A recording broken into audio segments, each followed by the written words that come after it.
we're constantly being forced to work tired. We're hauling dangerous products through highly populated areas. We need to be rested. All this while CN Rail has made over $3.8 billion last quarter.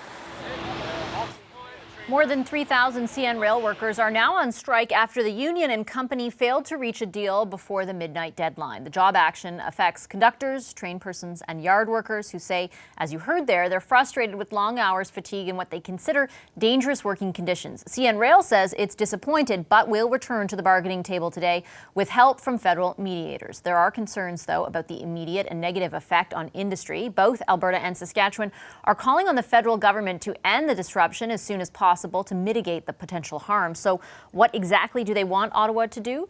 Devin Dreeshen is Alberta's Minister of Agriculture. He's in Edmonton. And David Merritt is Saskatchewan's Minister of Agriculture. He joins us from Regina. Hello to both of you. Thanks for making time for us this evening.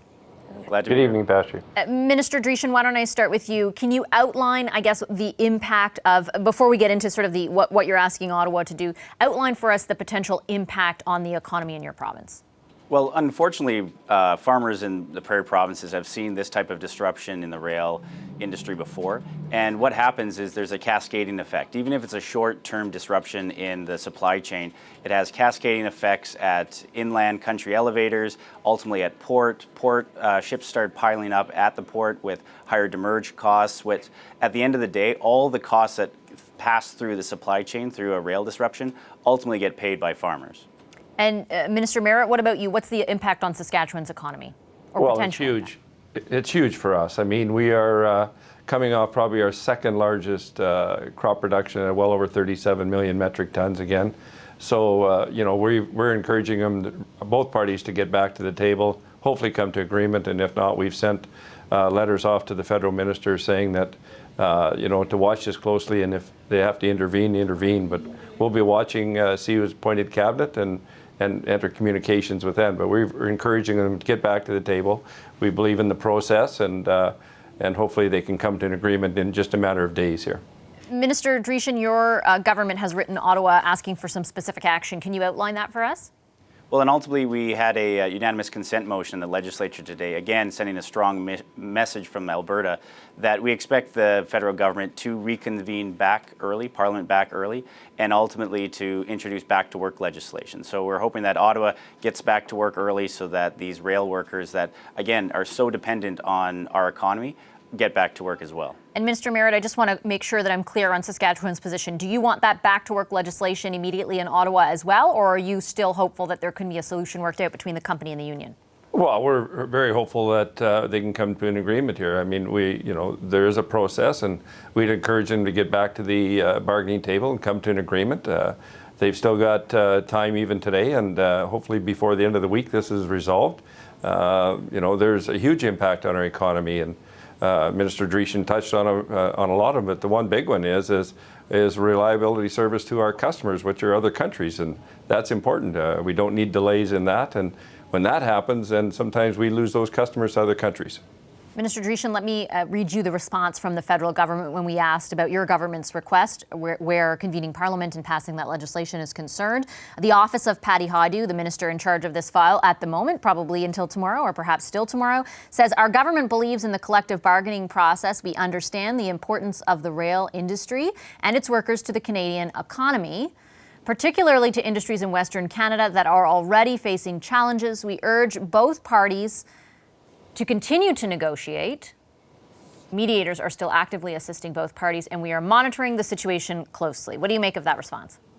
Well, ultimately, it's frustrating for farmers to hear that type of language. And when we have market access woes around the world and we're having difficulty selling our canola, whether it's to China or our other markets that have been closed to Canadian grain and livestock, it is frustrating, and that a federal government isn't trying to do everything it can to make sure that we can ultimately, at the end of the day, get our agricultural products to market. Just to follow up, and not to take away, Minister Dreeshen, from of course, the potential impact and the current impact on the economy in your province, but shouldn't back-to-work legislation be a last resort for the federal government? Shouldn't they wait to see if the mediator, for example, can work out something between the company and the union? And the union, which they've outlined some very specific concerns, shouldn't those be addressed before the introduction of something like back-to-work legislation? Well, deadlines have passed, and that would have been an ideal situation leading up to today. But at the end of the day, there's been about 30 plus times that the federal government has introduced back to work legislation. Provinces do it as well. And it is something that, again, on important key aspects of our economy, we need to make sure that they are used when necessary. What about the concerns, Minister Merritt, being expressed by the workers? And we've heard them specifically as they relate to their own safety. They're talking about, I'll read something of what the union says. CN currently requires members to operate trains alone from outside of the locomotive, hanging on to moving trains with one hand while operating a remotely controlled locomotive with the other. Railroaders are expected to do this in the rain and in freezing temperatures, sometimes for distances of up to 17 miles. They're talking about working while fatigued. I believe there was a study that spoke about that as well. What is the balancing act? And of course, again, I don't want to take away from the economic impact here, but there are concerns being expressed by the people who work for this company. Right, and I honestly don't know all those concerns. Obviously, safety is a big factor in any industry, and we don't want to jeopardize that in any way. But on the same token, our concern here is getting product moving again, and we're just encouraging both sides to sit down immediately and try and come to resolve here within a matter of a few days. If we can meet that and get that done, then we can get product moving again. And as I said earlier, our concern is product delivery to our customers in a timely manner. We are always on the watch list with other countries as far as service delivery, and it's important to us that we continue to be a reliable supplier of product to countries around the world. Minister Dreeshen, have you had any conversations with your federal counterparts? I know things are kind of in flux here in Ottawa right now. I know you sent that letter, but has anyone reached out to you from the federal government? There hasn't been any communication as of yet. No, not yet. But to Minister Merritt's point, yes. It is frustrating that when we have these types of economic issues that seem to get papered over, at the end of the day, railroaders do an amazing job. People that work for CN and CP, they understand that they are the backbone of the country and that they do an amazing job of transporting goods and services and people across the country. So I do find it frustrating that unions are so quick to do these types of actions that ultimately harm Canada's economy. Are you disputing, though, the concerns that they're putting forth? Well, ultimately, I think the workers themselves know that they work extremely hard. And I think that's something that we applaud as farmers and people in the industry, to know that it is a very important part of the economy. And it's something that at the end of the day, that pride is important. But when unions use political tactics like this to bottleneck our key economic drivers in Canada's economy, that governments need to take that very seriously. I mean, workers in that union voted 99.2% in favor of strike action. And I take your point about working hard. They're saying they're working hard under unsafe conditions. Well, at the end of the day, we won't negotiate in the media, but it is frustrating again to see that key economic drivers in Canada are at a whim and can be crippled by these types of actions. Okay, understood. I really appreciate both your time this evening. Thank you so much to Alberta Minister of Agriculture, Devin Dreeshen, and Saskatchewan Minister of Agriculture, David Merritt. Welcome back to Power and Politics with the Power Panel. Jason, Tiffany, Jeff, and Francoise. Calls today for the federal government to recall Parliament and legislate striking CN workers back to work. First from Alberta Energy Minister Sonia Savage, and then late this afternoon, Conservative Party leader Andrew Scheer added to the call. We just got that press release in our inbox, so I'll read a little bit of it.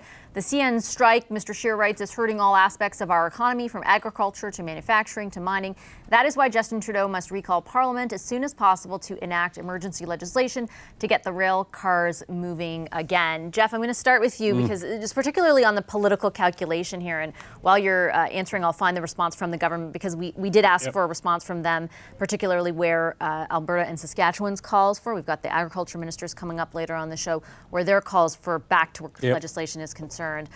What do you think the calculation for the government is here? Two numbers. 170,000 barrels of oil a day and 500,000 tons of grain a week.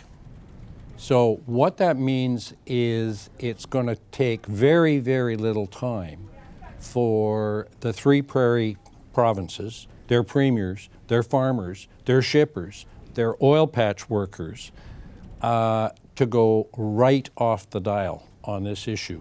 And in the current context, in the context of the election, they're going to ask a couple of questions. Are you listening, and will you help us? And that's going to catch the government on the horns of a real dilemma. Françoise, let me read to you what the statement we got from Patty Hoddy, who's the current minister in charge of this file, for the day at least, until tomorrow, said, and this was they had initially put out a statement this morning, and then we asked them to respond to the call for Parliament to convene and get legislation on this. Our government believes in the collective bargaining process. We understand the importance of the rail industry and its workers to the Canadian economy, particularly to industries in Western Canada that are already facing challenges. We urge both parties to continue to negotiate. Mediators are still actively assisting both parties, and we are monitoring the situation closely. So you've got them saying that, the Conservatives saying get back and get that legislation. The NDP, NDP leader Jagmeet Singh today saying, no, we are against that back-to-work legislation. Because we all lived it in 2011 with the Conservative, at the time a majority government, who forced back to work legislation on Post Canada, if my memory serves me correctly, because we even lived a week of 3 Thursday just going without ever stopping on back to work legislation. In a minority government, there's a big dilemma for the Trudeau government, because he knows he doesn't have the support of the Bloc on back to work force legislation. From the Greens, I'd be very surprised if they'd support that. And the NDP, absolutely no way. I mean, Mr. Scheer would, though. Mr. Scheer. But does Justin Trudeau wants to start their first piece of legislation being a back to work when, honestly, and I understand the statistics, Jeff, that you gave us, and it's true, and it's hurting. Every time there's a strike or a lockout, there's people hurting. But being a labor lawyer for employer, by the way, for those who think because you're NDP, you never represent employers, go back to sitting at the table and try to negotiate a deal fast. So I do hope the government will keep a real close eye, and I do not wish to the government to have to introduce any back-to-work legislation. It could be a killer for all the future bill, because if you are the NDP, the Green, or the Bloc, at any point in time when they will need their support, can you support a government that will have forced back-to-work legislation?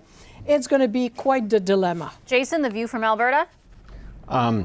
This is bad. As Jeff says, we need to get our goods to market. So we're kind of fed up with clogs out here. I don't think anybody reasonably expects, they can say this, but I don't think they reasonably expect, on Thursday, Parliament to be suddenly recalled. That said, the last time the CN strike happened was 10 years ago, and the Conservatives did pass back-to-work legislation after a while. I think that Trudeau and his ministers should be getting people on speed dial for return to Parliament if this doesn't resolve itself by, say, next week. Tiffany, what do you think? And I will say that CN, the union that represents the workers there, are saying that this is about, they are denying that it's about compensation. They're saying it's about safety issues, and they've outlined a number of specific ones, among other things. Yeah, so I'd say that very, very complex political considerations for a minority government. It's not that they can necessarily just come in and know that they can push this through. There's absolutely relationships with the NDP and others that will be impacted by this. I think there's two conversations here, though, about back-to-work legislation at all and back-to-work legislation as recalled a government sooner than what the Prime Minister indicated last week. And so my sense from all of the communications coming out of this government is really just an emphasis on really trusting that the negotiators are able to come to an agreement and find some level of agreement with possibly the mediators that have been made available to them since June and others. And so I'm hopeful, and I think they're very hopeful that something were to work out before they'd need to put some sort of legislation together when they come back, but definitely don't necessarily see them recalling earlier than they've made plans to.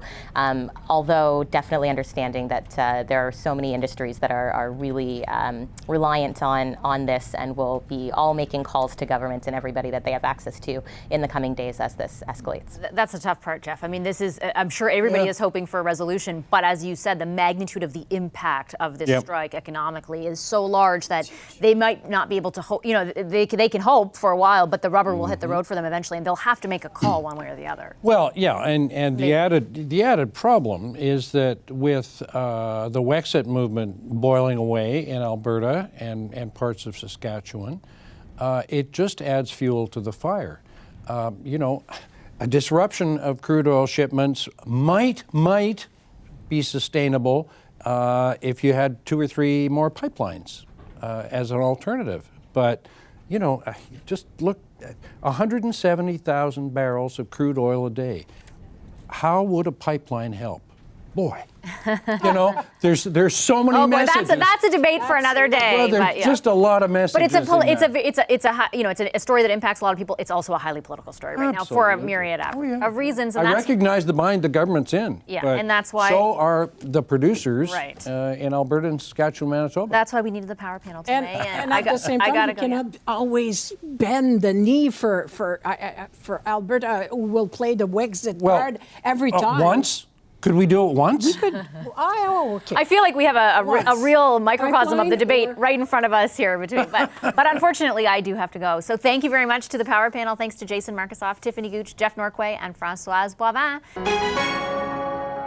Hi, I'm Vashi Capellos, host of Power in Politics. See more of our show by subscribing to the CBC News channel or click the link for another video.